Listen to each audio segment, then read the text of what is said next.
আসসালামু আলাইকুম। কেমন আছেন আপনারা সবাই? আমি তো খুবই ভালো আছি।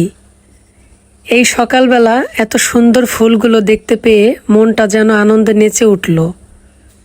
আসলে আমাদের সকলেরই উচিত দিনের কোনো না কোনো সময়ে একটুখানি সময় বের করে প্রকৃতির কাছে আসা।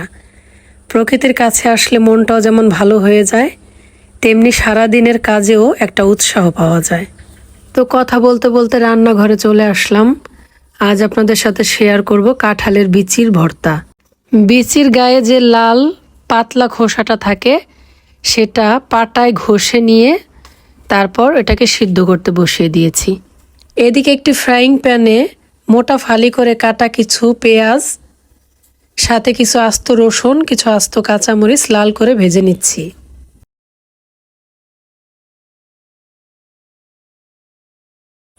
লাল ঠিক নয়, হালকা বাদামি করে ভেজে নিব। তো এটা ভাজা হয়ে গেছে। তো এটাকে একটু সাইড করে রেখে হাফ চা চামচের মতো জিরা এই প্যানেই ভেজে নিব।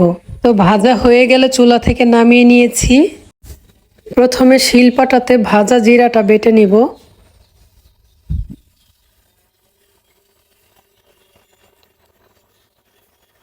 এবার যে কাঁঠালের বিচিগুলো সিদ্ধ করে রেখেছিলাম সেটা বেটে নিতে হবে।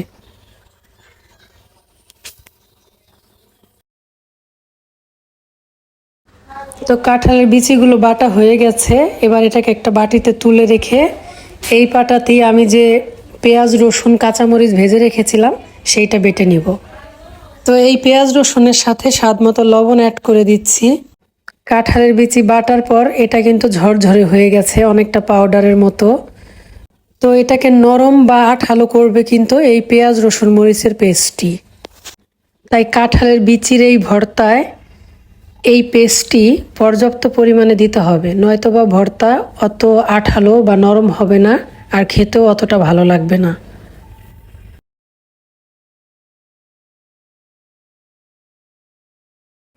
বাটাবাটির কাজ শেষ। এবার সব কিছুকে একত্রে মিক্স করার পালা।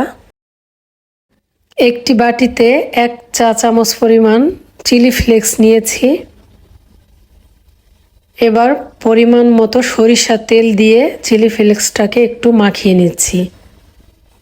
এবার সব কিছুকে একসাথে খুব ভালোভাবে মাখিয়ে নিতে হবে।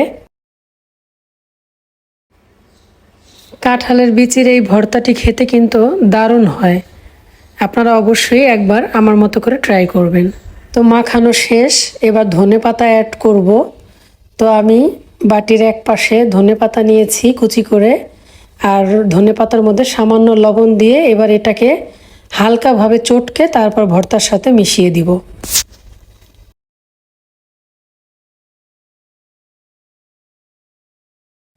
তৈরি হয়ে গেল মজাদার কাঁঠালের বিচি ভর্তা। আপনারা লবণ আর ঝালের পরিমাণটা নিজেদের স্বাদ অনুযায়ী দিবেন।